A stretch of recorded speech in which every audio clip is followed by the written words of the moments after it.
Next on Be More to Do More podcast. Business, it comes with mindset. Oh, right. I love social media for the platform it allows you to have, but I hate it. And hate is a very strong word, and I don't use it lightly, but I hate it because it gives a false sense of reality. People show what entrepreneurship looks like on the good side. Right, they don't show when you got 2 mortgages on your back, your house mortgage and this building mortgage. Right. I want to go cross the water this year for a birthday or whatever, but I can't. What have you noticed about those clients? What is it in their mindset that why can't they just do what they need to do to get whatever they need to get done? They don't want to sit down.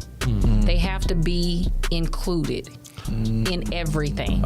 They can't feel like they're missing something. And you can see it on their social media. Right. Oh, you can see them Right. and you like, can you just tell me your insurance just lapsed? Let's talk about it. When the last time you told somebody keep their head up cause you concerned about them. Stick and move, we can get it done. Call it unity, it ain't no way around it. Cultivating, we get motivation from the big guy. We don't play about them. Going hard for the game, showing love, don't tolerate hate around. Sticking to keeping it real, we never keep up with the scope. Wanna be more than do more than most. Wanna be more than do more than most. This episode is brought to you by Lucilla's Cleaning Service, where your cleanliness is our business. Now, this company specializes in commercial and residential cleaning. So if you want a free quote, be sure to reach out to their website at www.lucillascleaningservice.com.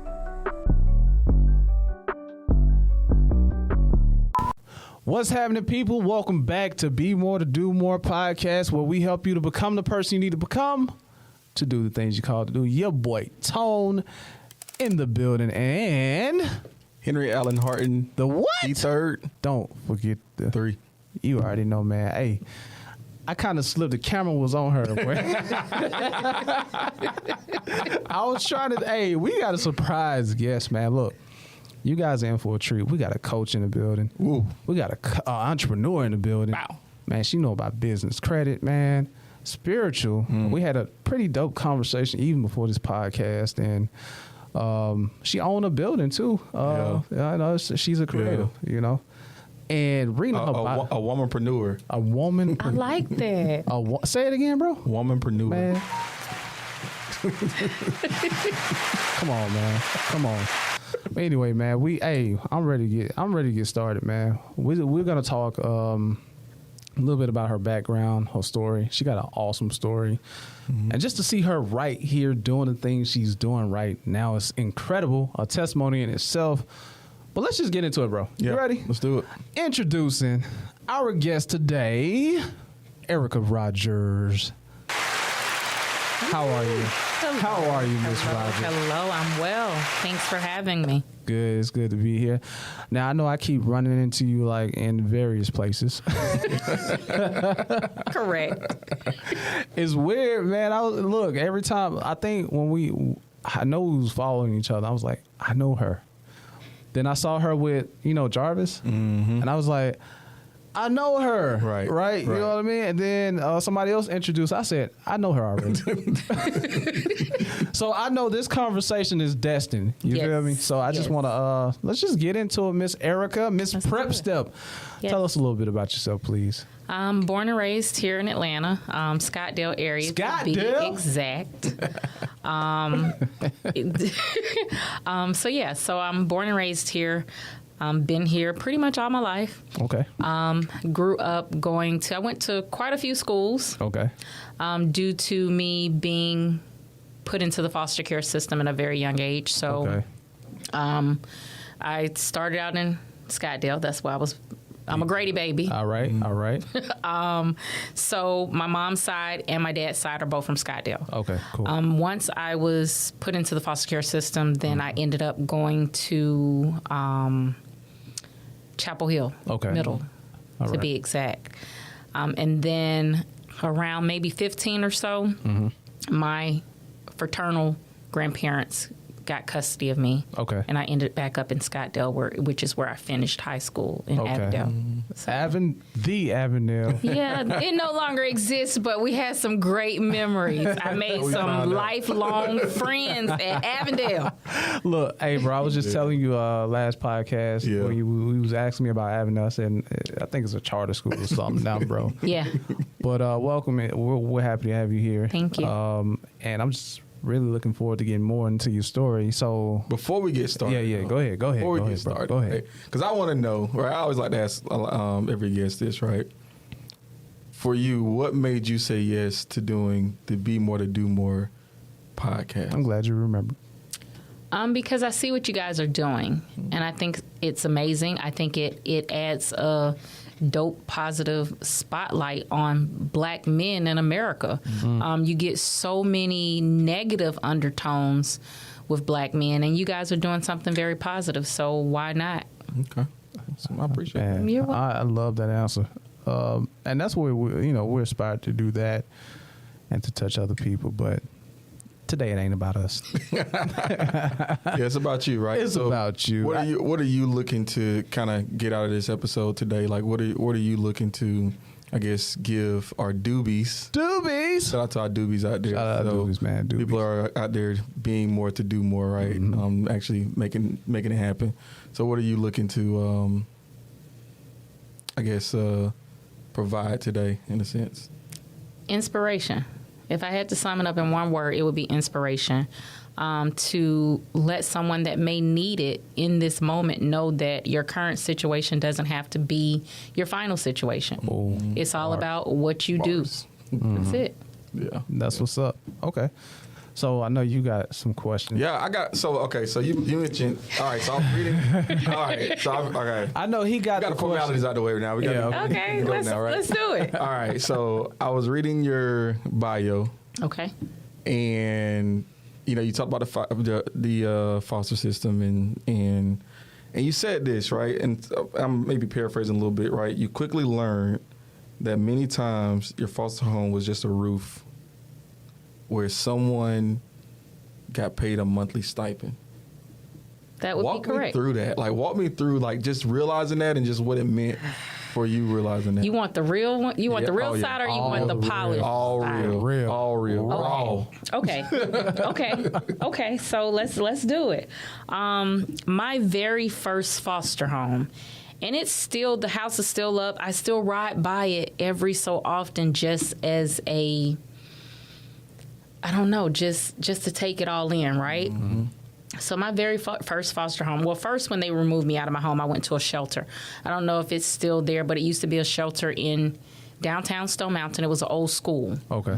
And you were either going to eat or be eaten. Right. That's just what it was. Wow. So they kind of transition you there until they find a home for you. So once they found a home for me, it was a house. I can remember vividly pulling up to it. It was a pink and white house on the top of the hill. It looked like, amazing. Right. And the foyer or the formal living room, when you enter, it's through double doors and everything is in place, a place for everything. Right. And so that's where the caseworker would come visit me. So the caseworker back then used to have to come see you every 30 days. Before 30 days was out, they had to come see you for 30 minutes. Wow. Which I think is not a justice for the kid, because you're just checking off a box at that point, right? Oh, I saw this kid, I saw that kid. Right. But behind those closed doors was the family. They were hoarders. Oh, wow. Like stuff was everywhere. Wow. So and I check inside the house? Well, I don't think it really was. It was, let's place this kid. I'm a black kid. Let's keep it real. I'm another black kid that they done pulled out of the projects, and it's one less person that I have to find a placement for, right? Right. And so they get a monthly stipend, and they got food stamps, and they got different things to accommodate them for having a kid. And I was the only foster kid in this particular home. But what I can remember was I shared a room with the youngest daughter. And the daughter the kids went to very prestigious schools, like Yeah. nice schools. 2 of them were in college. One was maybe 2 years older than me, and she went to a Christian academy. Right. I was just in the public school. Okay. But I shared a room with this girl, and we didn't have bed frames. We just had mattresses stacked on top of each other. Hey, I know. And Right. no lie, I can remember they had hardwood floors, and at night I would throw my cover on, like, over me, so it wouldn't be on the floor, Right. because you can hear the mice like wow. going across the floor. Wow. So that was my very first foster home. Yikes. My second foster home was a single woman Okay. that had 6 kids, 6 foster kids. What? She didn't work. Wow. And she lived in back then the area she lived in was a very profound Black neighborhood. Okay. Again, I went to Chapel Hill back in the day. All right. Chapel Hill back in the day area was, Nice. Yeah. you were doing it if you lived there. Right. Right. But she had 6 foster kids, and she could maintain her home without having to work a full-time job because she had 6 of us. Wow. So yeah, that was that was the start of it. So you feel like it was just, like you were just a chick? It's not. Listen, it was not a feeling. It was a fact. Dang. Right. It was a fact. They got funding for us. It wasn't really teaching you the life skills that you would need to be successful in adulthood. Right. And if you do your research, studies have shown that's why a lot of foster kids that age out of the system, they end up homeless. Right. They end up with lack of skills and not knowing how to navigate through this world because they weren't really taught. You're just there. Wow. So what defects doing? Man, come on, man. I do know. Man. I will say about defects, they are severely underpaid.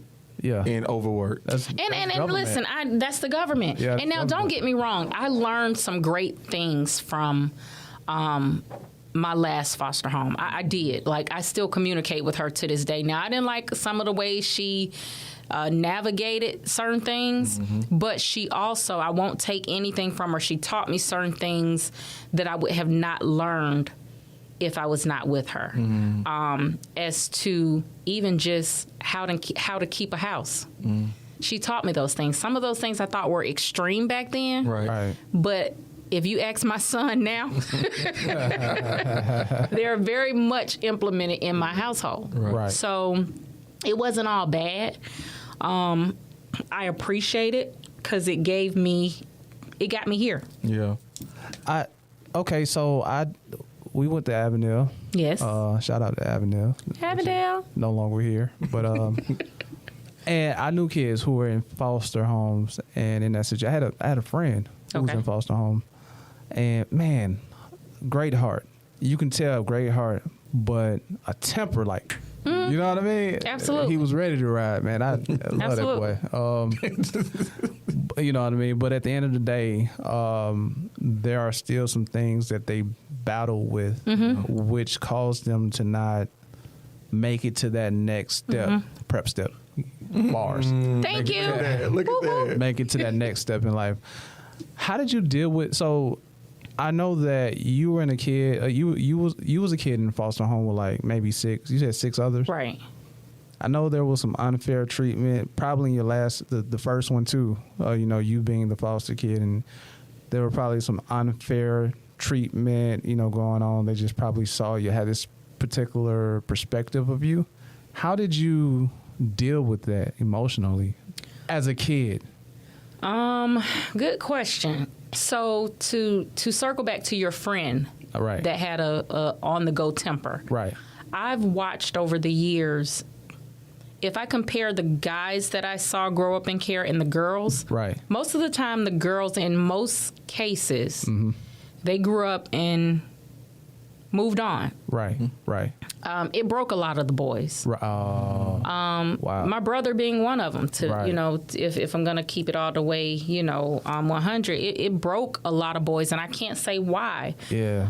But it gives you a sense of, let me protect myself. Right. You know, you can't control certain things as to where you're living. Right. But I can protect myself to the best of my ability. So True. As a kid, first thing you know is fight. Right. That's it. Pause on the scrap. That's it. So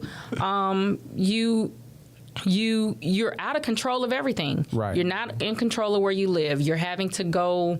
I can remember having to go maybe once every 6 months to like this round table with all of these case managers and this person and that person, and Right. they want to tell you, or ask you, how you feel, or what's going on with you in your mind, and Right. and it's just like, this is very overwhelming as a kid. Makes sense. Yeah. And you're sitting at a table with no one that looks like you. Right. Right. So it becomes a defense mechanism of controlling the things that you can control, which aren't very much in that moment. Makes sense. I wonder, like, okay, growing up in that environment too, having to deal with those emotions. Are we done with that segment? Because Oh yeah. Okay. Yeah. I'm just trying to. What caused you to see more and to want to be more? If that makes sense. So when I sat back and just reviewed my life, like literally put it out in front of me, I'm grateful for foster care, simply because my maternal family, they loved me, Right. but they couldn't teach me a lot of the things that I know now, Yeah. right? Makes sense. Yeah. So me being into care, I found so many people that I was able to connect with that could guide me and show me certain things, right? Okay, right. So how the kids go to, what is it called? A Build-A-Bear? Right. Yeah. I built a person years ago. No lie. I built a person. I would pull from this person. Oh, I like that in her. I like that. I would pull that. Right. And then I would Right. pull this from this person. Right. And I kept doing that until I mentally built my own little individual person. Right. From pieces of all of these other people that kind of kept me balanced. I knew what I did not want. Okay, that makes sense. Yeah. I love my mom, but Right. I knew that I didn't want to live her life. Makes sense. Yeah. I loved my grandmother, but my mother's mother died like with bare minimum. Right. Right. So foster care opened me up to another world. Makes sense. Okay. Because I feel like if I had not went to care, I really can't say where I would be. I'd probably have a crap load of kids on assistance. Right. Not knocking anyone Right. that has walked that journey, because everybody has their own demons that they're battling, That's or true. Right. whatever. But I definitely know that it opened me up to a different world. Okay. In which I felt like, okay, I want to go this route instead of going this route. Man. So it started with something pretty much. You said something key, because I was gonna add, my next question is that I don't know what it is, bro, but it's always something. It's like there are ones who come from a certain environment, and it's just something in them that pulls them to want. And I'm trying to like encapsulate that. Like, what is that? You know what you didn't want. So you knew what you didn't want, which caused you to seek something that you did want. You know what I mean? Right. And I'm trying to figure out. So what? I guess what is like that? what's some, like, because you talked about like a Build-A-Bear project, right? Mm-hmm. What qualities did you see? And you don't have to say from who if you want to. I would love to hear it too. But what qualities did you see? Like, okay, I like this quality, and like, why was that quality important for you? So that's a good question. That's a great question. So for me, it was almost like, what do you got to lose? You don't have anything. Right. What is there to lose? Oh wow. That's a bar there though. Right, We got wait. You gotta let this sit. Wait. No, because the thing is, when you don't have nothing to lose, where else can you go? Right. You feel me? Right. You feel me? All right. Whatever level of up that is. Right. And then once you get to that level, okay, I'm here. Right. Now I'm ready to go to the next level. Right. Makes sense. But it was nothing to lose. Right. But to answer your question, it's crazy. I call her my aunt to this day. Mm-hmm. And I met her through my second foster mom. And she became family. Mm-hmm. And she was that person that I know that I could go to and I could talk to, and she wasn't judgmental. Right. I'll never forget, and this is totally off topic, but she allowed me to be me. And she was one of those people that if she did not know the answer, she would go find the answer. Right. Or she'd say, okay, well, you know what? dope. I don't know, but let's figure it out. Right. Okay. And one particular incident, I'll never forget, I was dating this young guy, and he was my everything, okay? And now when I look back at it, I'm like, woo, God knew something. So, A teenage little different, man. oh my goodness, you hear me? So, I found out this little boy was cheating on me. I was just done for, right? Man. And so, this was by then I was living with my grandparents. Okay. And my grandfather was very, very structured. He was a structure. He was ex-military minister, Right. and ex-police officer. So it was one of those things. You can go out and hang out, but you coming home, you're a girl, you're not spending the night out nowhere. Right. Oh, man. Right. So her house was the only place that I could spend the night at, okay? And it's crazy, go figure, he had no idea that she worked at night. Oh. So me and my cousin, we pretty much had our own apartment like at Right. 15, 16 years old, but we were tomboys. Right. Like we were tomboys, so we went fast in the tail, Right. you know? Right. But when he cheated on me and I was at her house, I swear I sat and watched Waiting to Exhale like 3 times. No lie. Excuse me. Oh my God. 3 times I watched. Burning his stuff up. Why is that the go-to though? I did. No, I'm getting there. I did. So I had a baby blue polo jacket of his. I can't even remember. I can't even believe I'm sharing this. But yeah, she sat there and she laid on one sofa and I laid on the other sofa, and she let me watch this show 3 times. Oh Lord. She didn't have a conversation with me. In that moment, well, hindsight, I realized she knew that conversation wasn't what I needed. I just needed her presence. Oh, that's wait. Let that sit. Because sometimes, like, I remember, we're going to get back into your story, because people, like, even in the time of, like, people going through grief, Right. in our small group, somebody asks, what can we say to those people? Right. Like, sometimes you just got to be present Right. That's it. with people. That's it. You just gotta be. Just got to be. That's it. She allowed me to be in my moment. Right. And she sat there and watched it 3 times with me. Wow. Once it went off, she went to bed. And my cousin, she was kind of there, her daughter. Uh-huh. And we had I had his jacket. We went outside in the backyard.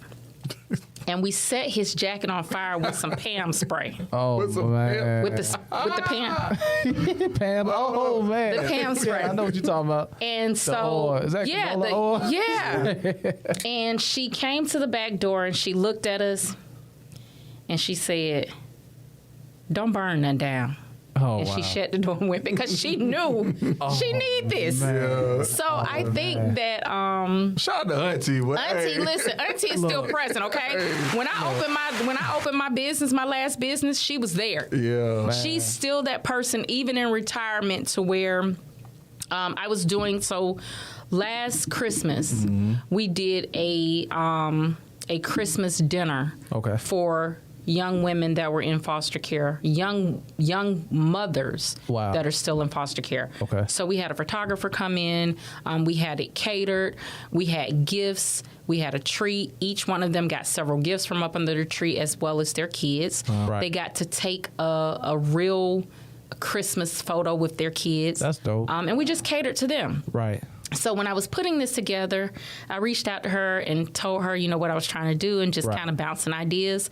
And I said, well, I may want you to kind of be the hostess, right? Right. And she's like, oh, yeah, I got you. Right.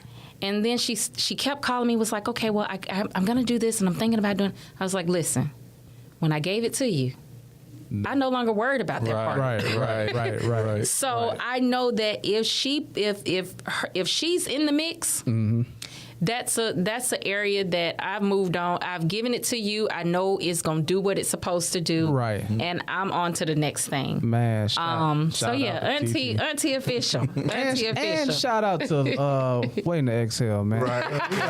Is it Angela Bassett? Is that Angela Bassett? Because Yes, that's who said. let me yes. tell you that my mama, somebody broke up with her around the time that movie came out. Okay. And I just remember that movie playing in the background. Yes. So, shout out to Wayne. It helped a lot of women. Okay. So she said a quote that I know you wanted to get into. I didn't want to bring it up, but I figured you was going to bring it up. What is it? What life look like now? Yeah, so I guess with your company, right, I guess you help people go from what life is versus what life could be. Right. And that was a beautiful saying, because here at Be More to Do More, right, we were all about helping people become the person they need to become to do the things they're called to do. So I guess what is that, from your perspective, what does that look like when, helping somebody go from what life is now to what life could be? So first, basically, I'm a mental mindset coach. Okay. I help people build a Mental mind. Right. I ain't got my pen right there. I help people figure out their personal side of life and their business side of life. Okay. But that becomes a mental thing. It's a mindset thing. Yeah. A lot of people, when they first, if I'm speaking on the personal side, I get a lot of people that come to me and want to build their credit. Okay. Right? Man, we got to talk about that too. And the first thing I ask them is, what's your goal? Mm-hmm. Most people's goal is a house, a car, things of that nature. But it comes with mindset. Business, it comes with mindset. Oh, Right. Man. Right. I love social media for the platform it allows you to have. Right. But I hate it, and hate is a very strong word, and I don't use it lightly, but I hate it because... Still use it. Yes. It's real. Because it gives a false sense of reality. People show the glam. Yeah. Right. People show what entrepreneurship looks like on the good side. Right. They don't show when you got 2 mortgages on your back, your house mortgage and this building mortgage. Right. And I want to go cross the water this year for a birthday or whatever, but I can't. Right, Like when I turned 40, people were calling saying, hey, dang, I just said I turned 40. Okay. And people want to do more. I'm like 40. Wait a minute. When I turned 40, 20. Thank you. I wanted to do a whole lot more. Yeah. Right. And I couldn't. I could have, but my mind was, I had blinders on. Right. I had a brick and mortar that I was building out that was cash money. Yeah. Right.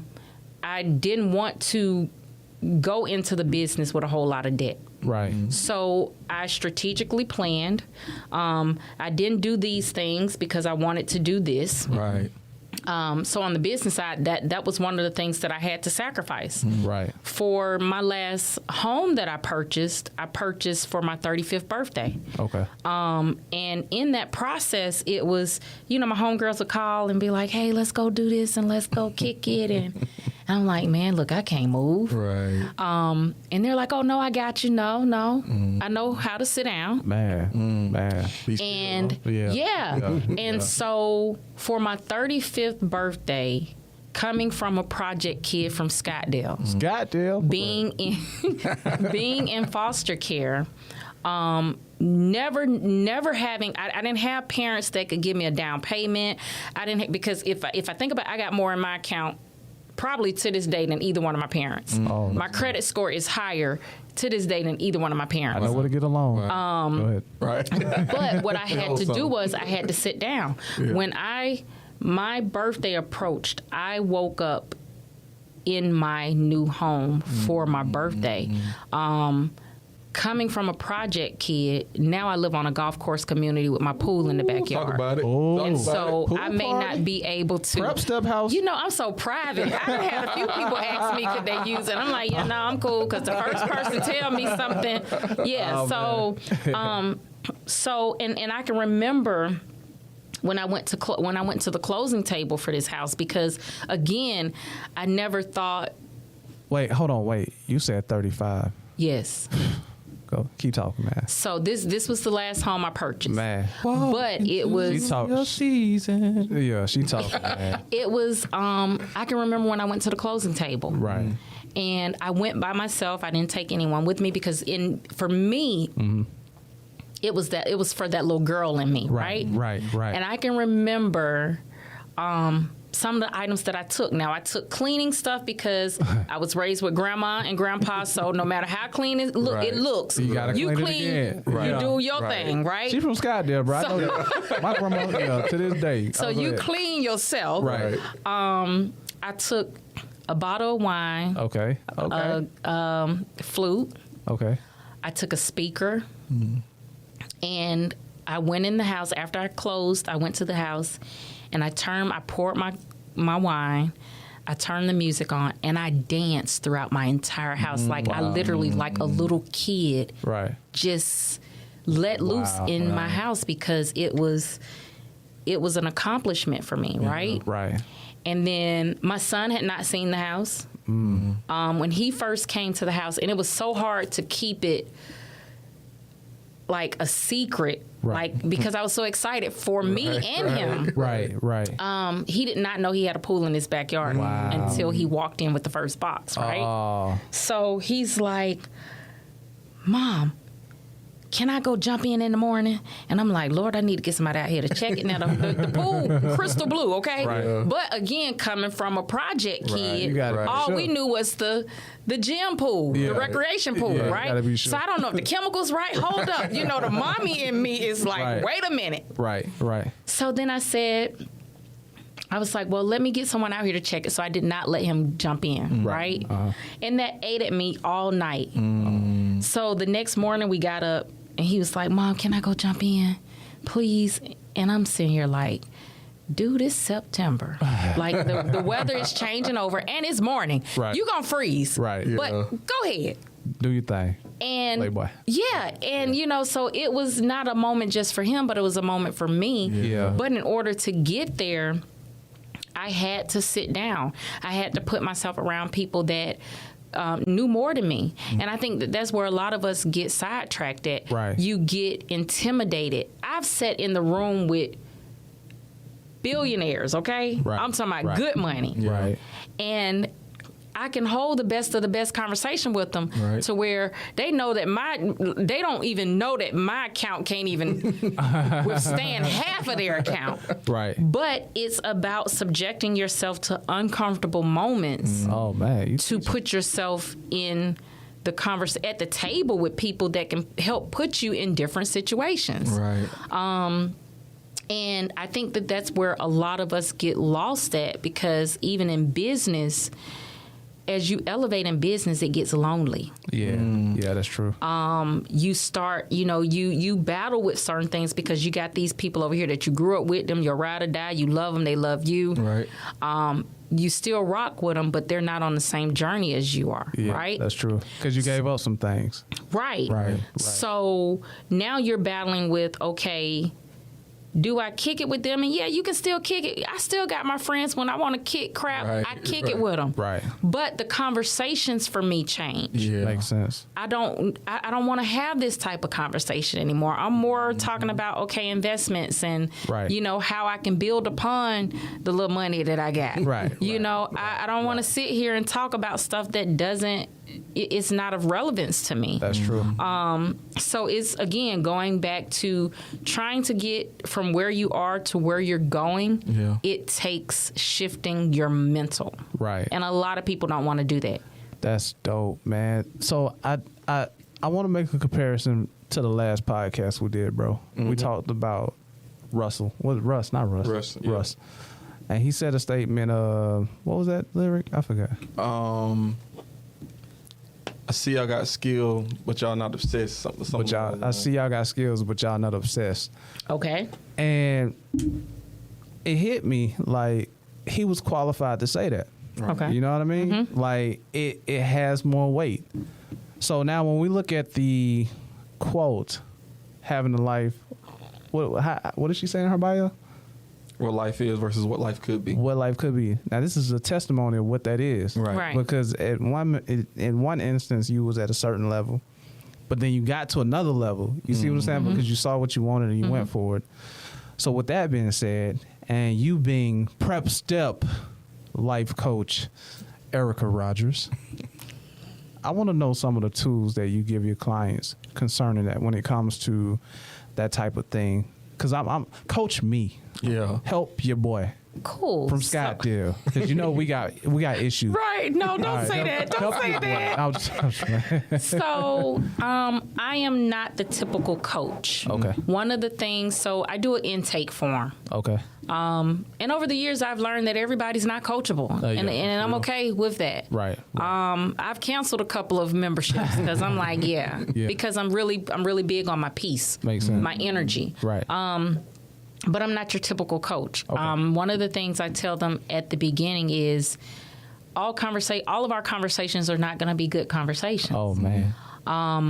You know, basically the way my coaching style is set up, I don't do anything and everything for you. Right. Right. I give you the tools. Okay. So now that if you find yourself back in this situation, you know how to do it yourself. Makes sense. Right. So you get homework assignments. Okay. Okay. And a lot of people say, "Oh, I just want you to do it for me." Huh? What? How you gonna do that? You can. How does that work? Like, Because they just want to. Some people feel like they just can pay you, and just basically put it in your hands. But it's not that simple, right? Okay. Because it still takes you making good decisions. Right. Oh, okay. So, for example, I had one client. I was waiting on it. There we go. I had that one client. That's what we was waiting on. Yep. Sweetest person. Mindset wasn't there. Right. And so when she did her intake, she's like, I want a home for my kids, blah, blah, blah. I'm like, okay, let's see where you're at. Let's see what it's going to take to get you there. Right. 99.9% of the time when they tell me their credit score is this, Right. and I go and look, is that. So I'm like, okay, but I'm used to it. That's the norm in most Right. cases. Right. Right. so hold on. They came to you for a coaching session, or because I guess what does credit have to do with that part? I'm just trying to connect the dots. Well, what part? The mental mindset part? Because The coaching. the coaching. You said when you went to their credit score, like how do those things relate? Because I'm coaching them to move forward with their credit. So they're not. I'm not doing it for them. They have Okay. assignments. So we Okay. speak several times throughout the month. Oh, okay. Okay, this is your assignment. This is where you're trying to go. This is the first assignment. Let's get that out of the way. We're going to circle back around. Did you finish it? Did you not? And that's where the conversation comes in, where it may not be so pretty. Because if we said this is where you're going and this is what it's going to take to get there, and I give you this task to do, and then you come back to me and say, well, my big toe fell off, the door fell off the car. Life is going to happen. That's true. That's true. Hands down, life is going to happen. However, do you want to be in a better situation when it happens? Makes sense. Right? Yeah. So back to this client. She wanted to do this, but then I would see her like go get her whole face beat for the weekend, be in the club. And no lie, she would see, when I would see it, I would just hit, because I follow them. One of the things is I follow you on your social media because I want to see really what you're doing. What you doing with your life? I just hit like on it. Did we talk about this though? Did we talk about this before where like a real coach should be involved with I want to see you every day. Yeah. Life. Did we talk about that? We probably did. I would hit like on it, or I would just put eyes on it, like the eye emoji. Let me Yeah, because I want you to have a little sense of anxiety to know that this conversation that's coming up with us not going to be pretty. You gonna have to because explain this. Right. right. And then so she one time did everybody, of course, when they get their tax returns, okay, I want to do this and I'm going to do that. And blah, Right, blah, blah. right. She got her returns. We had set up a plan. This is how much you had, a solid number of what you were going to blow. Mm-hmm. Because I'm not, this is real life. Right. That's right. So you're not going to give somebody several $1,000s Right. and they haven't had it all year. Right. Yeah. And you don't expect for them to go blow a little bit, get a kid some, go buy Right. this, go buy. Here's the number. Right. Solid number. Right. Once you're there, it's over. Right? Yeah. And so she had a plan. The next morning, didn't hear from her. Oh. She called me the next day and she was like, "Oh, I'm sorry I didn't talk to you yesterday. I was at the car dealership." Okay. I was like, "Excuse me, come again?" Okay. Hold on. She said, "Oh yeah," and she had just paid off her car. She had just paid off the old car. Oh man, was that a So- part of the plan? The part of the plan was to pay off the old car. Oh, Jesus. Now that opens up a whole nother Right. realm of finances. Right. Oh man. Because your car was from Yeah.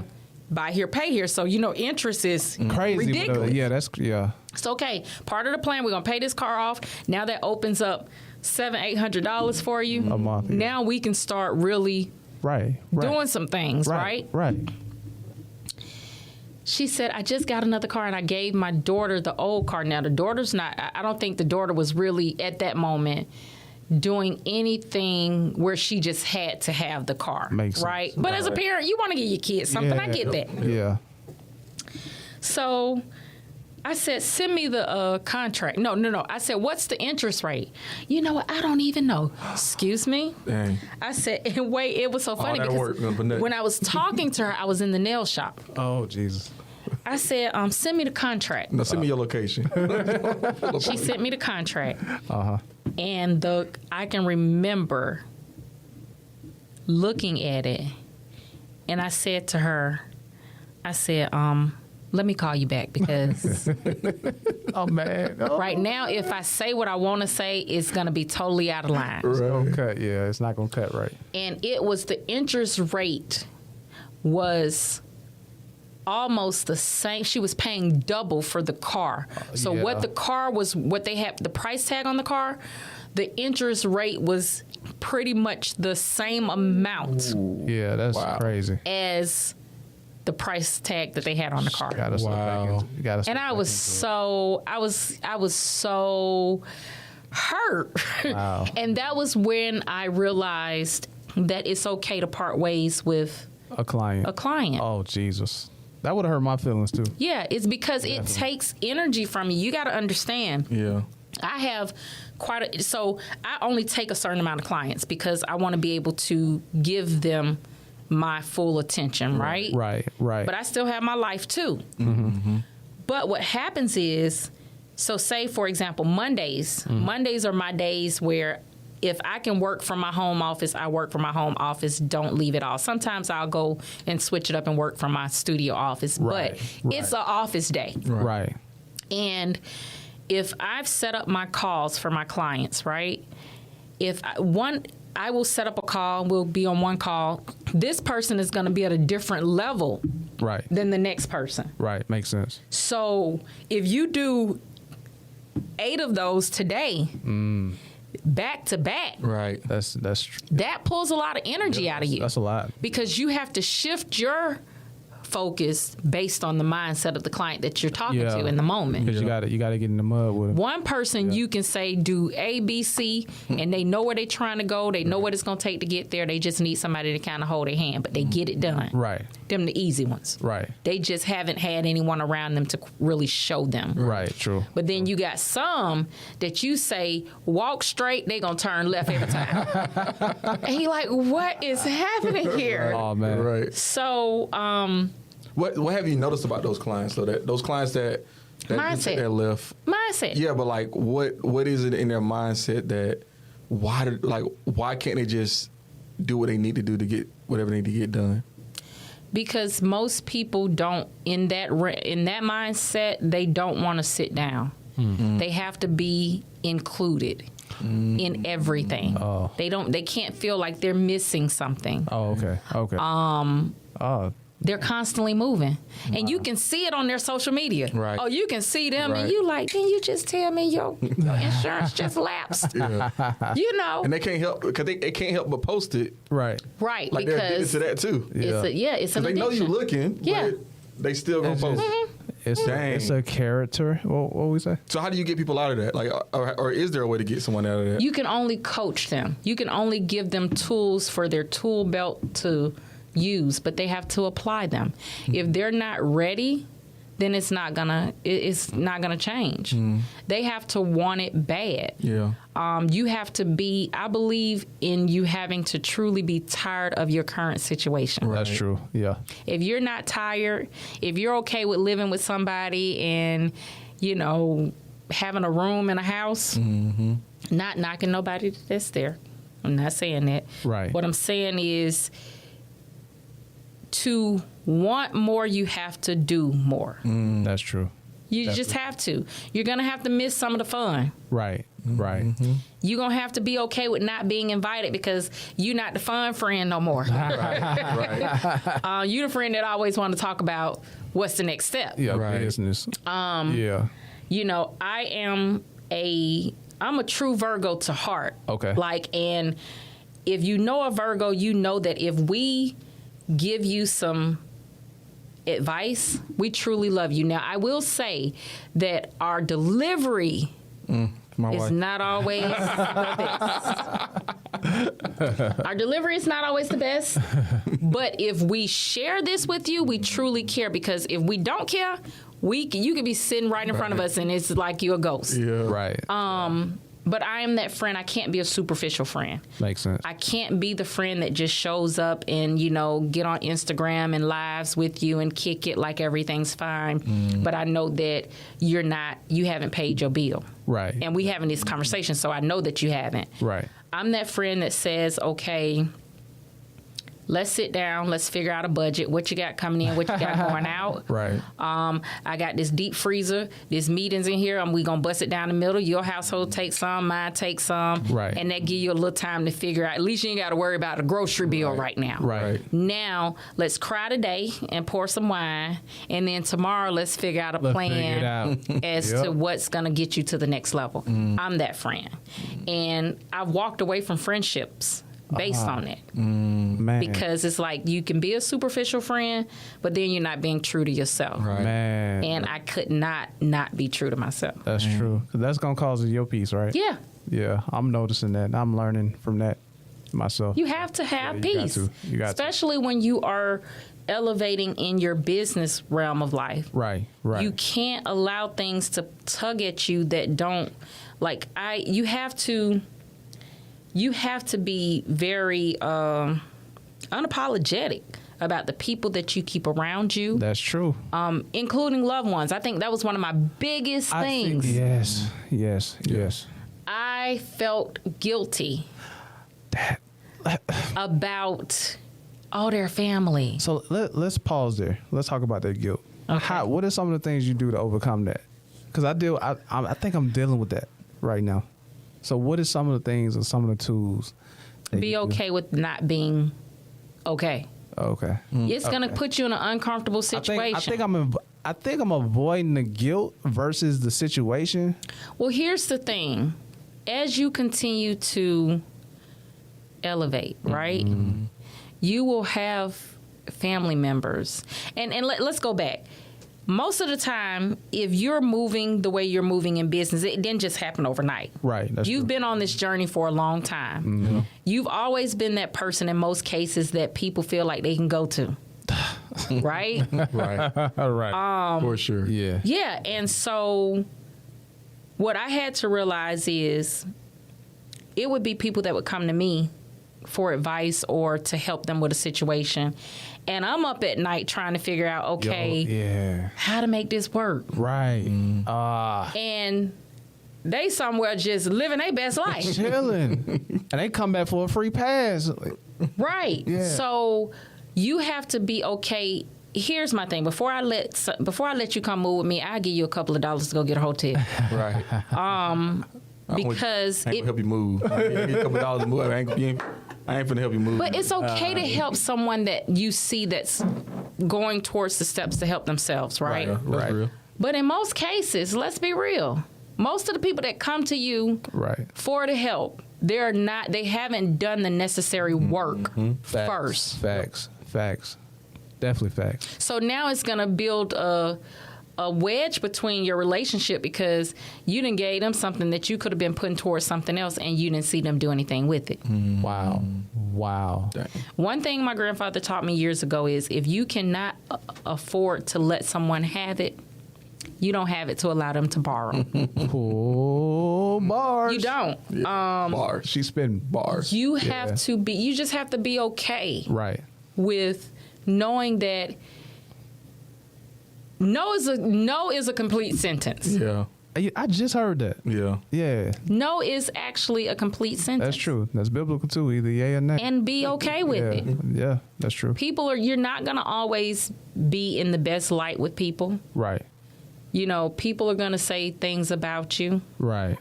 I've had people come to my house, see what they see, leave my house, and one of the kids will text me and say something like, hey, my cheerleader fees due. And I'm like, wait a minute now. I can see them coming, this is nice. I know you see it, but everything in here costs. Right. Right. You know? Go ask your auntie. Yeah. So it's certain things that you have to be okay with saying no. That's true. You know, I shouldn't say I had, it's not bad. I have quite a few nieces and nephews. Right. And I'm the auntie that growing up, they will tell you, they're all grown now. Right. But growing up, I was the auntie that they stayed over my house. Even if I didn't have all the rooms, it was the pallet. Make a pallet in the living room. And I'm going to buy enough groceries for y'all to kick it. Right. But I believe coming from the projects, I remembered those memories that were part of my foundation, right? Yeah. So no matter how old you get or which direction you go, you'll always have that memory. Right. Now, one of my oldest nieces called me one day, and she's grown. She was living with her boyfriend, and they were behind on a bill or two. Right. And she says, I put her on hold because I was doing something in my office. When I looked back at the phone like 5 minutes later, she was still on the phone. So I was like, okay, she really wants something. So she's like, hey, auntie. I'm like, hey, you know, blah, blah, blah. And she says, we're behind on our bills, and you know, I think she gave me the oldest excuse in the book. She was like, they messed up on his check. Girl, do you think I was just born last night? Yeah. So it hurt me. I had to hang up with her and call someone to just get clarification that I did the right thing. But I told her, I said, baby, I can't, like, if you want me to come get you, I have one of these cars on 3 wheels on my way. Right. But he can't come. Oh, okay. That makes sense. And what I can't do, I can't give you money to lay up with your guy. Yeah. Because that's not the life I live. Right. That's true. That's true. And it hurt me to my heart. Dang. That's to tell good. That's her so good. no. Dang. God. It hurt me so I'm getting therapy bad. just listening, because sometimes you think you're the only one that go through that stuff, right? No, I don't. I mean, I'm just saying. Okay. Sometimes when you go through stuff, you're like, dang. I'll tell somebody no quick. I ain't gonna lie to you. You look like it. You seem like it. Yeah, And won't have no remorse behind it. Cause like the reality of it is, like, like it's not no because I don't care about you. Right. It's that reason because like if I handicap you now and I deal with my sister is you know she's the one that we gotta look out for, right? Right. But a lot of times like she doesn't put herself in the right position to be able to sustain a life for herself. Yeah. You know, like for example, right, when I got my company car, Right. I gave her my car that I was driving, and within 6 months or so, the car is like trashed out. Just didn't take care of it. Right. And you know, and my dad passed away. You know, he gave all three of us the house, right? But you know, we ended up. She ended up staying there, and it's it's a trailer. It's not going to be, but it shouldn't look that bad, right? Yeah. So now we're in the process of refurbishing it or remodel, whatever you want to call it. Right. Right. And if she calls this to stay there, I can't tell her yes because at the end of the day, like I'm not helping her. She's in her 40s. She'll be in her 40s soon. I'm not helping her if I continue to enable her. Right. So we gotta. So I rather her figure it out now while I'm still here, and I can. You know, if you are living on the side of the street, we can figure something out. Right. Versus me be gone, and now I truly got to worry about you. Good Right, for you. That's true. That's true. Now, it's crazy that you touch on that because, like I explained, my dad was doing 23 years in the penitentiary. And it was basically because he was spoiled. You know, I mean, at a very young age, back then, my grandfather was pretty decent off in that era. So I can remember my dad had like a 4.0, 5.0? 5.0. 5.0. I said 4.0. He had the toys, okay? Right. He was a ladies' man. Right. He didn't make the best decisions in life. So he ended up doing a 23-year bid in the penitentiary. My brother ended up doing 10. They saw each other after so many years through a window in the penitentiary. Wow. And I can remember my brother sharing the story with me. He went through intake, right? And he's just talking. Now, my dad been in prison so many years, he like a trustee. Right. He can walk around, okay? Right. Yeah. And so my brother said that he was telling, this guy was asking him questions that was doing the intake stuff for him, but he was a trustee too. And so during this conversation, he left and went to my dad and was like, hey, man, it's a dude out here saying that you his dad. He looked like you. Right.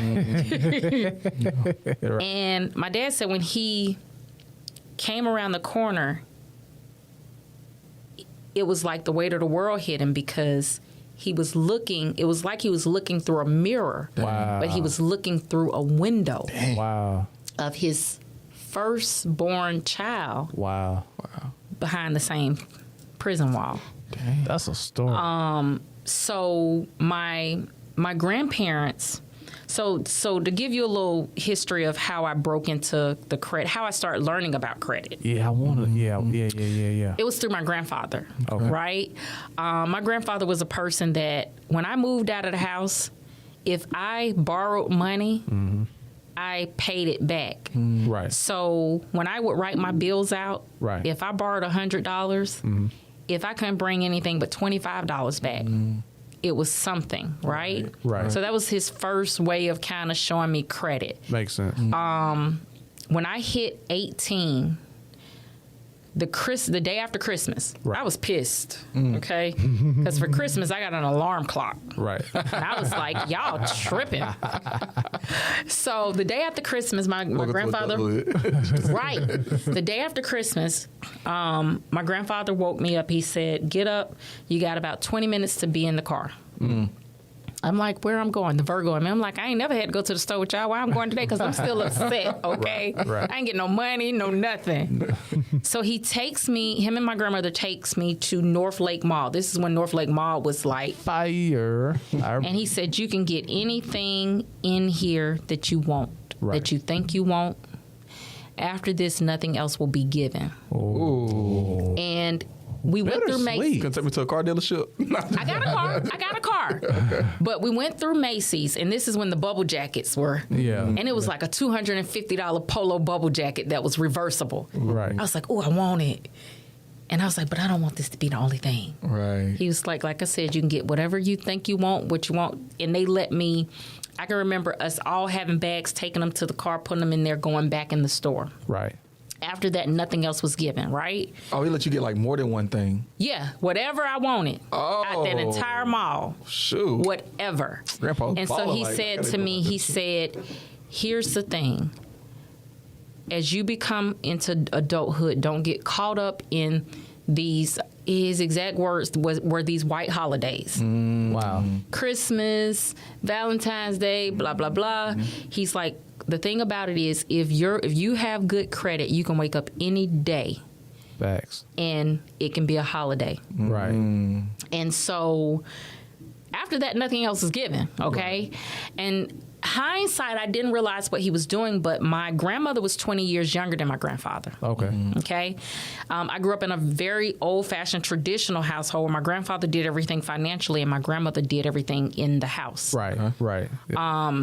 As I got older, I realized my grandmother's education really didn't even go that far. So she was... She did her thing in the house, but she never knew about finances. Right. Right. She depended upon him to do that. Right. Now, my grandfather was teaching at 17. I had access to his bank accounts. Oh. And they knew that I wasn't going to touch anything without asking. Right. But hindsight, I realized what he was doing. So my dad was serving time. My brother was serving time.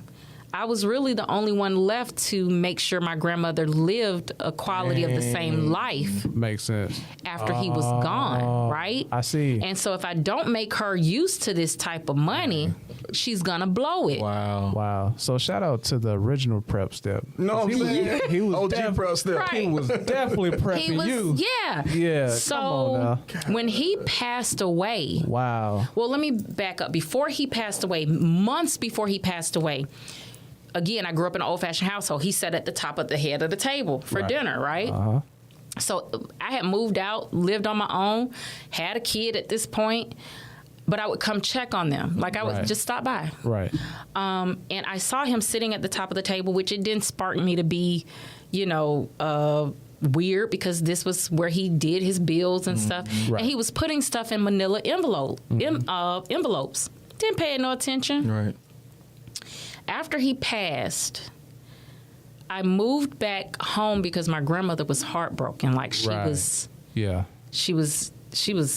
done. Right. I moved back in with her because she wasn't ready to let go of the home they shared together. Right. And again, my dad was her only child. He was still serving time. My brother was still serving time. Right.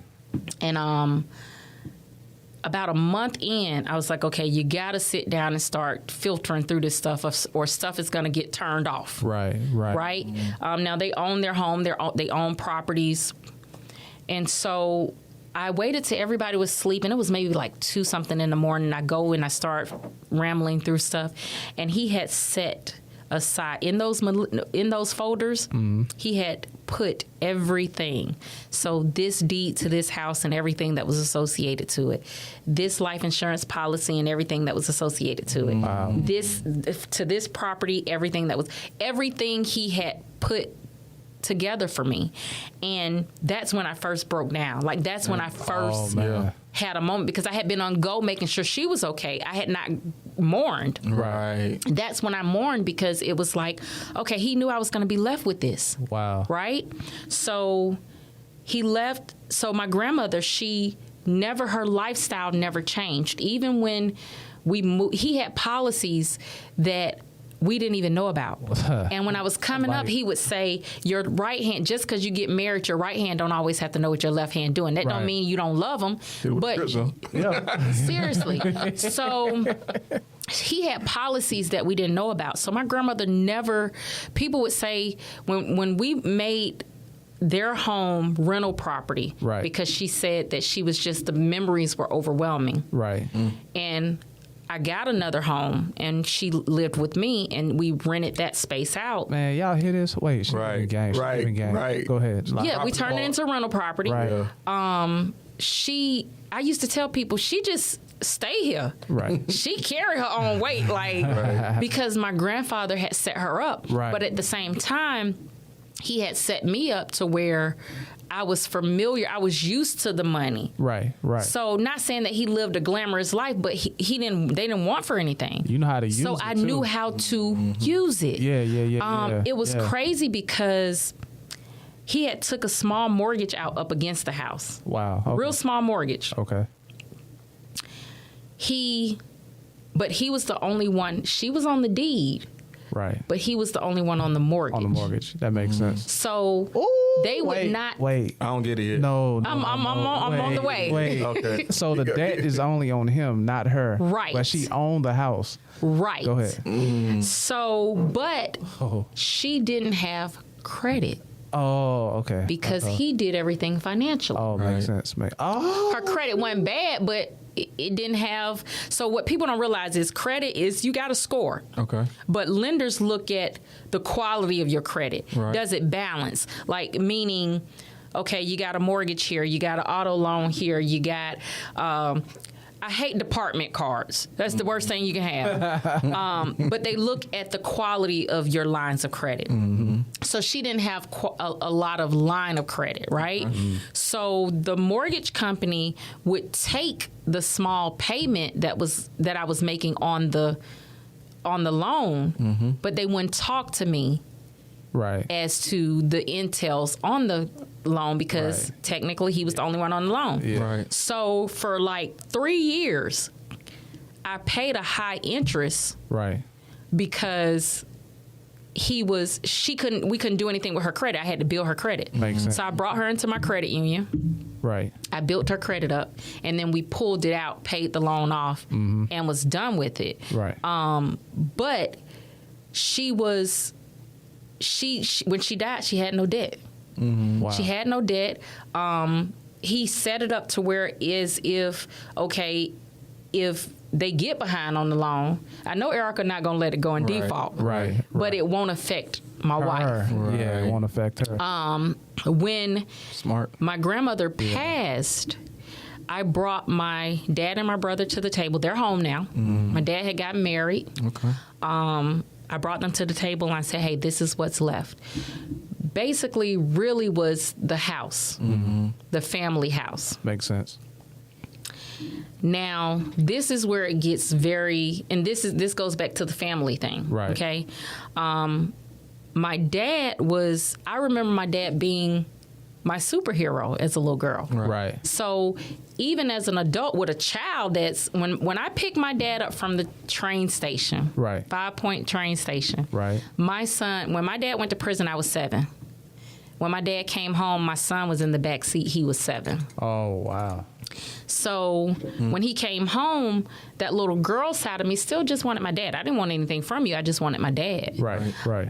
But he was not the same person. And it took me a long time to get that. But I had to understand 23 years in jail, you're not going to be the same person. No, definitely. Right. So he got married to this lady. We're sitting on the house. I got a renter in the house. Right. You see the prices on Scottsdale right now. Yeah. Okay. Oh man.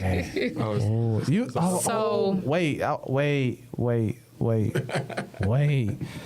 It just clicked. So you got ownership in Scottsdale. Yes. So here, but we're talking about this house, okay? Oh my. This particular house. Oh my gosh. He calls me one day and he says,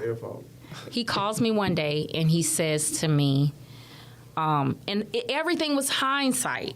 I couldn't understand like why the wife was kind of standoffish. She wasn't mean, but she didn't really deal with me, and I didn't understand why. Gotta be money. Your dad's wife? Yes. Gotta be the money. The money. It gotta be the money. So you were cool with my brother, but I was the one I was left as the executor of the estate. But see, okay, the conversation that we're having right now lets me know what you want. She understands real estate, Right. and her grandfather prepared her so much so to she know what to do, and now, you know, I can't speak on your family, but sometimes people, I can't say that they're jealous, but they don't understand business, but they're mad because you're over certain things. Right. You know what I mean? That you never asked to be over. Right. So, right. And this is where I said I went into a transformation as to peace. Okay. Being very unapologetic about my peace. Because this house, he called me one day and he said, now, mind you, I'm not asking you for anything. Right. The taxes on this house was more than the taxes on my house, and I live on a golf course community, okay? So that just lets you know. So No, Scottsdale is going up. Yeah. it has gone up. Oh, yeah. So he calls me one day and he says, I think I'm going to just move back in the house on Kelly Street. And I said, okay. I said, you know, it's the family house. That's what it's there for, if that's what you're going to do. Right. I said, what, you leaving your wife? He said, well, we'll talk about it later. Okay, no worries. Right. I'm here when you want to talk. Right. Christmas comes up, and my son says, so my son knows, call all your family members, all grandmamas, granddaddies, Merry Christmas, whatever you're going to do. Right. And he says, Mom, your dad didn't answer the phone. I said, oh, he'll call you back. Right.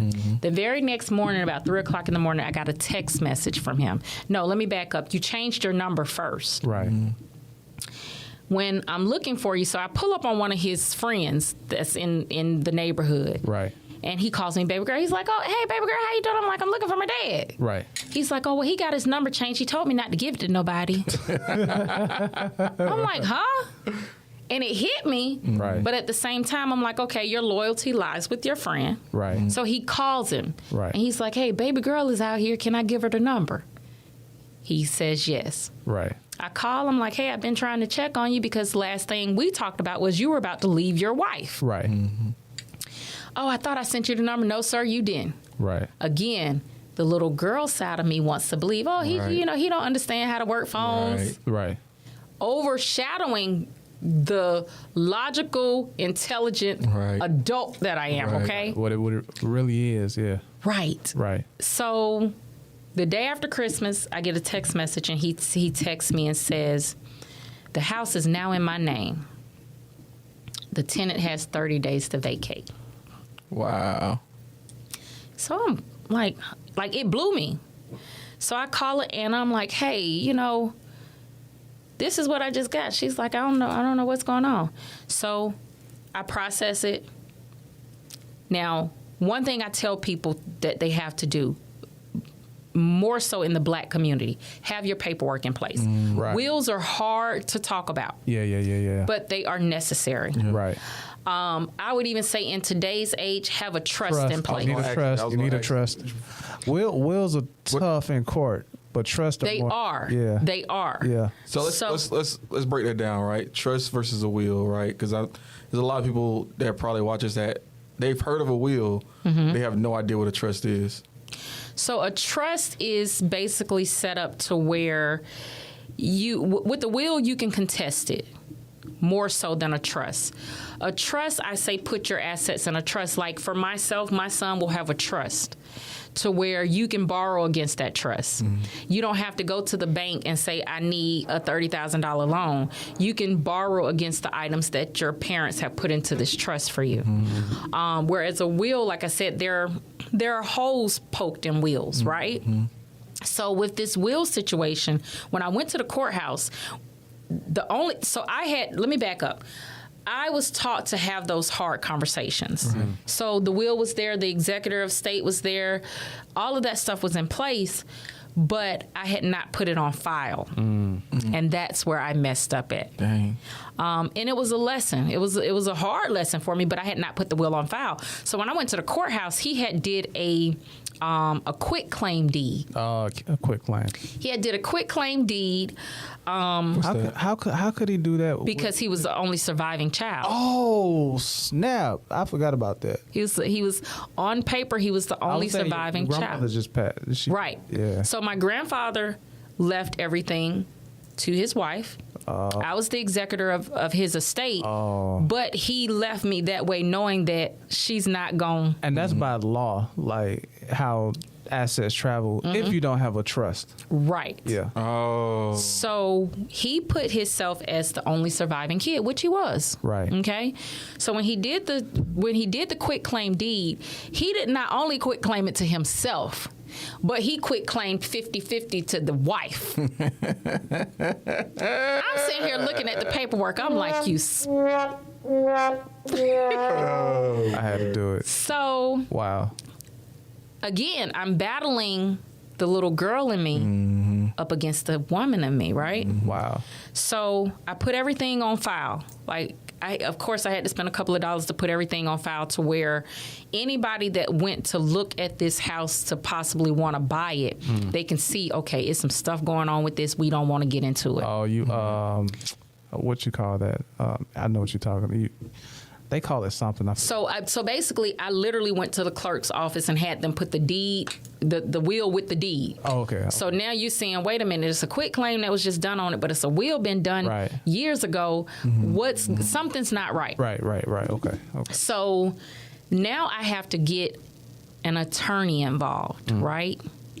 So I can remember. So my aunt and uncle, well, they're really my cousins, but they so much older than me. I kind of call them my aunt and uncle, my great aunt and uncle. Wait, this is a real estate lesson too. Yeah, so they live on Lake Spivey, right? Okay. So they're like, hey, come out here, let's talk. I get out there, my dad is there, and he says, well, I know somebody that wants to buy the house. And I'm looking at him like, you got to be a fool, right?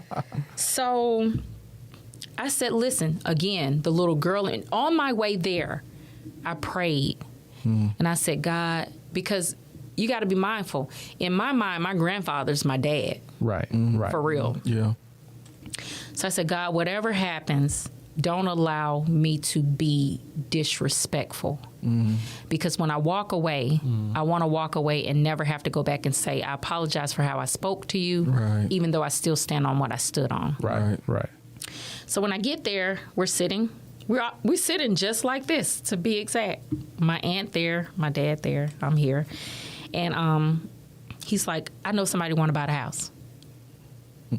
I'm like, well, if you wanted to sell the house for whatever reason, that's all you had to do was come have a conversation with me. Right. But I haven't asked you for anything. We just really just riding it out, because what happened was my grandfather said, hey, whatever you do, make sure he's good. Right. Because he's done half of his life in jail. That's true. Right. Even if you come out, have a job, you still would not work enough to draw an adequate amount of Social Security to live on. Let's keep it real. Man. So when you sell this house, make sure you make good on it. Right. So the main goal for this piece of property was make sure he's okay. So he's like stone cold, don't care. And I'm like, listen, all I've ever asked from you or my mother was I just wanted a relationship. I don't need anything from you because I'm good. I've taught myself or been around people that could teach me stuff that you guys couldn't. Right. We walked away from that table divided, right? Again, I'm battling because all I ever wanted was my father, right? Yeah. So we when he did the quit claim, the taxes came to him in his name. Baby girl. He's like, what's going on with it? The taxes ain't been paid. Sir, the tax is not behind. They just done sent it to you in your name because November is not here yet, and it still needs to be paid. That's true. But now he's sticker shock because you weren't expecting this. Right. So now I have to put an attorney on it. And we ultimately ended up getting it figured out. Right. But what you weren't, you just saw money. You and your wife just saw money. Right. You didn't know what it took to keep it afloat. Responsibility. Right. You didn't know the responsibilities. You didn't know that I kept a credit card just free just for the taxes on the place, right? Right. That were paid by me. But ultimately what I did was I said, okay, so I don't know if you guys know, in the will, my grandmother's education didn't go very far. So when the will was put together, I had to basically do what she asked me to do. Right. But she didn't know if I did it. But her words were, you and your dad go 50-50 on the home. Right. which is what the will had. Right. I could have gave it all the way to myself, but that's not. I was raised to honor their last wishes. Right. So we were 50-50. Now with the will, if you guys cannot come to an agreement, you sell it, right? And I was so drained, and I was finding myself waking up at night in like cries. Wow. Because again, I was battling the little girl wanting her dad versus the grown woman that got sense, okay? Right. Makes sense. And finally I had to say, you know what? All you were supposed to do was make sure he was good. So you did what you was supposed to do. So I did what I was supposed to do. If you want to take this little bit instead of waiting another 2-3 years, Right. let's do it. Right. And during that time, so the attorney said, well, do you want to see if you can talk to your dad? No, I'm paying you to do it. Right. I don't want to do anything else. When I came to the closing table for that property, that piece of property, the closing attorney, he said, you are truly an angel. Had never seen this man a day in my life. He said, I read the statements in the case, and let me just tell you, he's a piece of work. I never even asked for the files Right. of what he put in there because during that period of time, I buried him. Like I literally mentally, he no longer exists. I don't wish him bad. Right. I hope he lives Just his moving best on, life. right, moving on. But you have to move on. Right. And sometimes those are hard tasks to have because they're loved ones. Right. Right. You know, but you can't. Do you kill yourself trying to have a relationship with someone that don't truly want to, you know, they want a beneficial relationship from you? Yeah, it's not really. That's true. So those are, so going back to it, my grandfather was the one that taught me the foundational things of credit and real estate and, you know, having some assets to make the moves that you want to make in life. Right. Now, it didn't bother me once I sold it because I still was sitting great, you know. I still had made moves that it was just one less thing I had to worry about because now I don't have the burden on my back to, are you okay? Right. So Right. now you found peace with You it. find peace. Man. And then from there, I just built upon the credit journey. But my coaching style is teaching people step by step, meeting them where they are to get them where they're trying to be. But it's a 70-30 partnership. Okay. Me being the 30. Okay. Because I'm eating already. I got mine. Right. You're trying to get to where you're trying to get. Right. Even with the business side of things. So with the business side of my coaching business, I have clients that like for example, I'm dealing with one lady right now. She's a charge nurse. And she wants to do her business model as one side being for home aid, home health aid, okay? And then the other side being a school to teach them how to be certified home health aides. Right. So it's a 2-component. But she's not tech savvy. Makes sense. So I basically take her concept of what she wants to do and I put it into form on her website and on her social media platforms and things of that nature. Oh, that's dope. You do all that too? I do all of that. Oh, man. wow. This So- is a real a real coach. So that's how Frame Addiction came about. Okay. It's a creative concept for a creative co-work space. Oh, so this is your building right This here. is the building. Okay, cool. But that's how it came about. I deal with so many business clients to Right. where a lot of them are, they run their business on social media or virtual. They don't have brick and mortars. Right. But social media takes you to have content, That's true. right? That's true.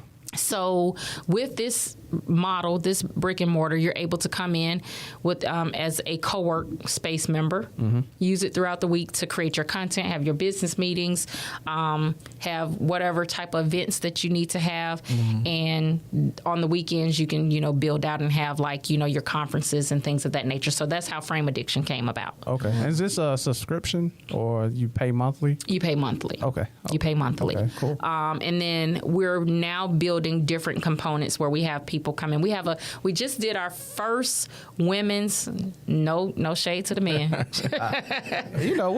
But sometimes when you got a co-environment, right, women aren't as free. Open. Yeah. Oh, okay. When you got the other counterparts. Yeah. So okay. We have a women's entrepreneurial brainstorm where we come together. It's free of charge. And it's not free of charge. Monetarily, it's free of charge. Right. Your admission is bringing something to the table that could help another entrepreneur, meaning a system that's working for you. Right. A marketing concept that's working for you. So we come together and we just talk and we chat, and you bring, your business models and you take your pictures, and we have a professional photographer come in.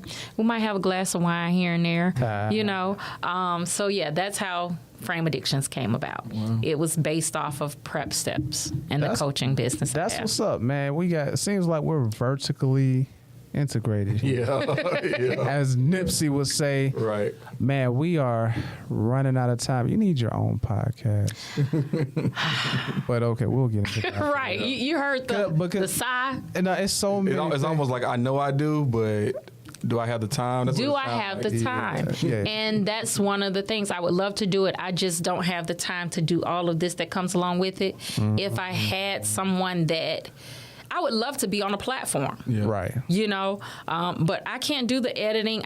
There's not enough time in a day. No, I get that. So LAD Media, we're coming up with a services right now for all of you entrepreneurs, consultants, coaches, and advisors, where we're going to help you with your podcast and repurpose your podcast to create content or for content for your social media on a monthly basis. So that's what we're going to do.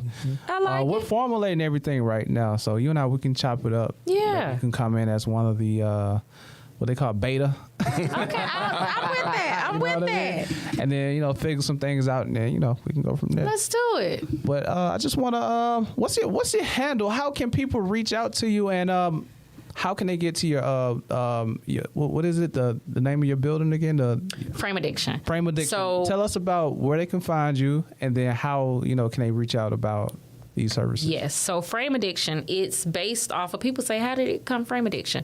So we've built the frame. You bring the vision. Okay. Look at the prep step. Frame. Come on, man. So Frame Addiction, our website is frameaddiction.com, of course. Okay. You can reach us on Instagram at Frame Addiction ATL. Okay. Facebook, Frame Addiction Co-work Community Space. Okay. As far as prep steps, we are the Prep Effect _. Don't forget the underscore, people. The Prep Effect _, and that's the coaching platform. Okay. That's where I help assist with the personal and business lines of mindset. Bro, I see something else though. I don't think she mentioned. She got a journal that she just dropped. I did. Oh. I am now a published author on Amazon. Let's go. There we go. Yeah, I'm excited about that. No lie, when it went live, so basically it's a journal. Right. It's a business journal. So it basically from Sunday to Saturday helps you stay focused, and you have to you put it on paper, it becomes real, right? Right. If you leave it in here, you just gonna keep reprocessing it. But if you put it on paper and look at it, when Frame Addiction came about, I was driving home when the name came to mind. Right. I wrote it on my mirror in my bathroom in my ruby red lipstick, and it stayed on my bathroom mirror for no lie, 6 months. Right. And I just wiped around it. Man. Because it was visual. Right. I saw it. Right. Every morning before I got up and did anything for anybody else, I saw it. Right. So it's important to Write those notes down. That's true. You got a phone in your hand majority of the day. Make your voice memos. Yeah. Right. Put it on paper to go back and be able to build upon the idea. Right. So that's how the journal came about. Okay. It's a motivational journal, and it's live on Amazon. Okay. You can get it on my handle too. So of course, it's a link to get there. And when it first went live, I literally just sat there with a glass of wine. I'm a winey. That's what's up. Red or white? Reds. Okay. Reds. You like port wine? You know what? If I've had a hard day, Oh, port wine. It's like real, like for real. it's like the MD 2020 of 2023. No lie. It's Was that what you was talking about the other day? It's gonna serve its purpose, okay? It's not one of those light nights. Somebody be like, wine? You got wine? Like, nah, try this. Right. Just try it. Right. So I sat there with the glass of wine and just looked on my computer screen and I literally sat there and looked at it for like 20 minutes. Celebrate. And looked at my name as the author. Right. And again, going back to that little girl Right. from the projects, that I'm like, I'm sitting in my own home, on my own land. Right. I got Bob on one side and Sarah on the next. And Bob is a retired engineer and ain't got nothing to do. Right. But if something don't look right, even if it's a family member that he don't recognize, Right. he's gonna say, "Hey, Erica, I saw you had some relatives over there."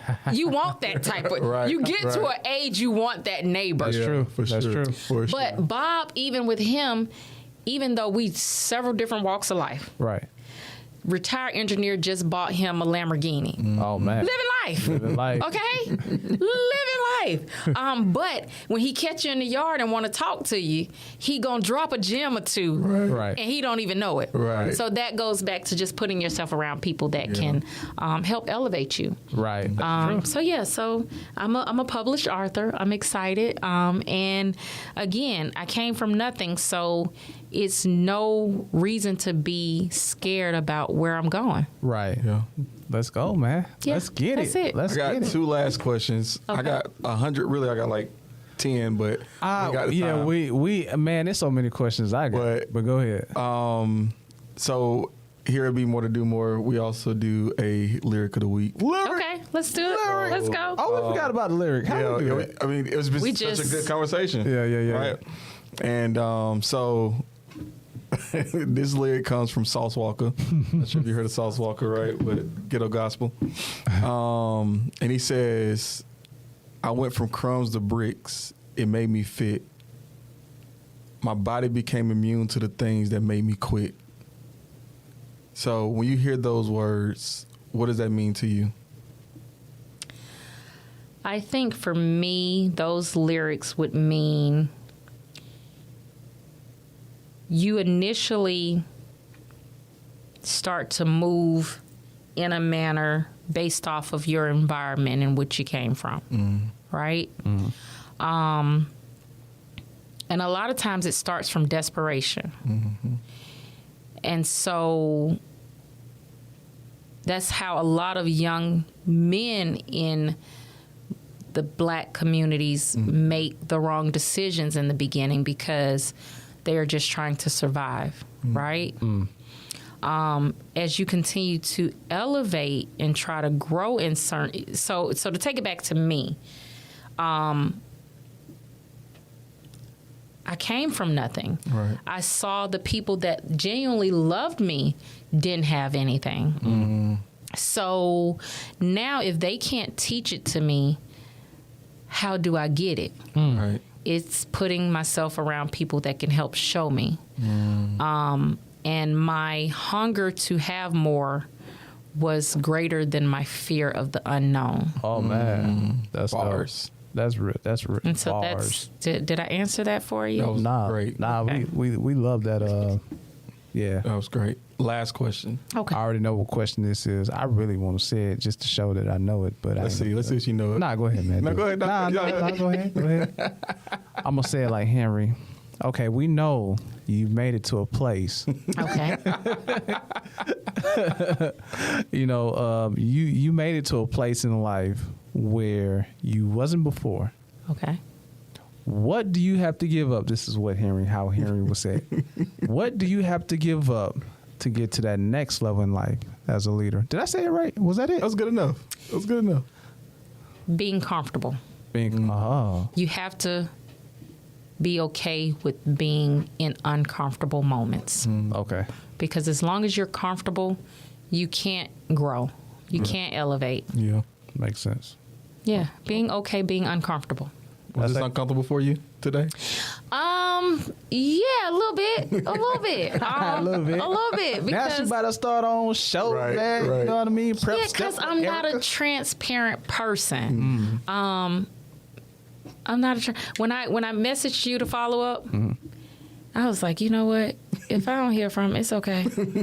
Man. I was laying in the comfort, literally fan spinning. I was like, I ain't got to do nothing today. It's Sunday. But it was because I knew that it was going to put me in an uncomfortable situation. Right. So the conversation that I was having with my sister on the way over here was, she was like, well, what you about to do? And I told her. And I said, well, at first I was really just cool with, Not doing it. not doing it. She said, well, what made you do it? I said, well, at the end of the day, what else was I doing outside of just at home being comfortable? Right. And you need those days. Right. True. But you have to put yourself in uncomfortable situations. And I'm such a private person. Right. So the talk that I had with myself before I came in here was be transparent. Right. You never know what you're sharing That's that true. you're uncomfortable with, because true. honestly, the father piece was very uncomfortable for me. Right. I'm Right. still learning. You don't even see many pieces on my platform that Right. discuss that. Right. I maybe Right. have one, Right. but that may help someone else. That's true. See, that's my thing. Like, a lot of people are caught up in comfort, but you don't know if that comfort is sacrificing you from reaching out to other people who may be going through the same thing. There's people out here who are for real having it probably tougher than you are. Yeah. Same situation, much worse. But just by you giving that, testimony, you just help them. And you talked about credit. Here's my thing. If you put yourself in going back to the life happens, I was able to, and I know we're wrapping up, but I was looking to get me I wanted to get another car. Not that I needed another car, I just wanted another car. So I bought that Lamborghini. That's what that was. Is that what it? Maybe so. Maybe so. And so I was like, you know what? I think I want another car. My son's getting older. I'll give him one of the other cars. And I start looking. So before cars became the price that they are now, Right. credit really drove Right. your finances when it came to car shopping. Right. Not anymore. I mean, I'm not going to say not anymore, because it does still play a factor. But the sticker price is just so crazy now. Right. I can't even imagine somebody with bad credit trying to go get a car. Right. So when I start looking at things, I'm like, and once you're used to driving a certain thing, it's a tier that you like, okay, I'm not going below. It's just not going to happen. Go up from there. Yep. So I'm looking at it, and this is a won't. Right. But I'm like, it's not a very educated decision right now. Makes sense. And so I was like, okay, I'll just hold off. Now, this is what happens. I'm driving one car. There's a leak. Right. And the only way I know it, because I see it. Well, I don't even see it. I pull off out of my driveway, and my son's like, Mom, it's spots on the ground. Right. I come back, I look at it. I'm like, okay, I'm not gonna worry about it right now. It's not gonna mess up my day. Right. I hang that key back up in the kitchen, get the other key, jump in the other car, and leave. Right. Put that car in the shop. They tell me, oh, it's your timing chain. Right. Okay. I don't know if y'all never had to replace a timing chain. First, they tell me it's the oil pan leak. Right. And they're like, oh, $200. Okay, cool. Let's knock it out. Right. They open it up. Oh, well, Miss Rogers, when we open it up, timing chain. Now, I know the guy that I take it to, I don't feel he was lying because he told me a year ago that, okay, it sounds like that's your timing chain, but you should be okay for now. Right. The hood side of me, as the little girl, was like, it ain't broke, don't fix it, right? Right. So he's like, you have chips in there now. Right. So either you're going to change it, fix it, or sell it. Jump out of it. I start looking at this car again. And I'm like, yeah, no. It come out better now. To fix it was about $5,000. Oh. Okay? Right. And this is on a foreign car. Okay. Yeah, makes sense. So I'm like, When you said a timing chain, I was like, okay, it's not a lot on a regular car, but I think it's a lot on a foreign Yes. car. Yeah, definitely. so it's like $5,000, almost $6,000.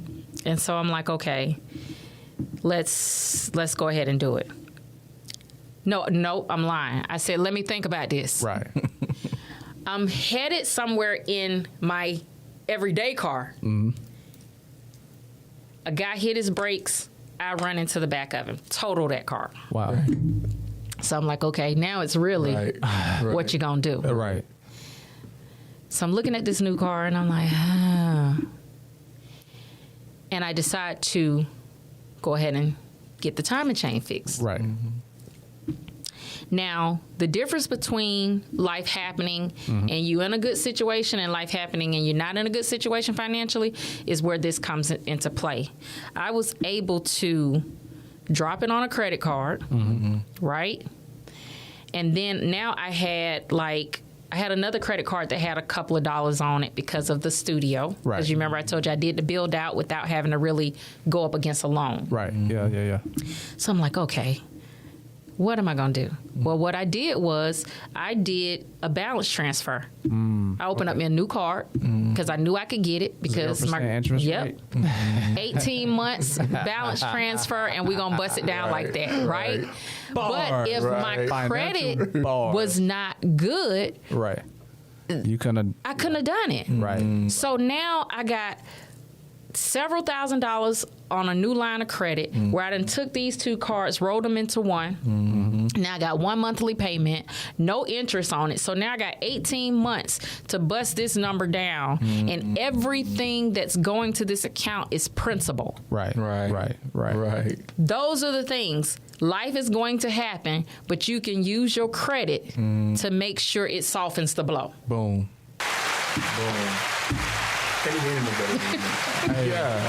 Hey, this be more to do more. Y'all better. Hey. We gotta talk y'all junk on that one, man. So to give it up one more time for Prep Step Erica Thank you for having Rogers. me. You know what I mean? I think, man, like I really wish this conversation could go along because I got so many questions. Yeah. That just lets her know that she need her own podcast. Yeah. But, anyway, We'll talk about it. We'll talk about it. But other than that, man, good. You good? Thanks for having me. Okay. I've enjoyed this. Hey, you like it, right? I do. Hey.